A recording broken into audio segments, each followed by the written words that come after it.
மனித மூளை என்பது நம் உடலின் முக்கிய கட்டுப்பாட்டு மையம். இது சுமார் 86 பில்லியன் நரம்புக் கலங்களால் நியோரோன்ஸ் ஆனது.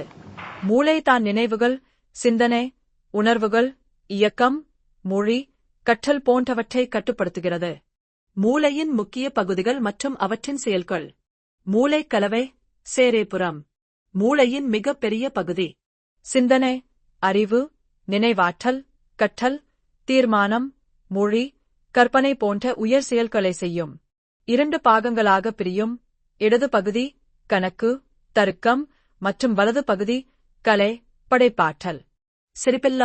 சேரிபெல்லம் மூளையின் பின்புறத்தில் உள்ளது. உடலின் இயக்கம், சமநிலை, ஒருங்கிணைப்பு ஆகியவற்றை கட்டுப்படுத்துகிறது. மூளை குருத்து, பரேன்ஸ்டெம். மூளையை முதுகுத்தண்டுடன் இணைக்கிறது.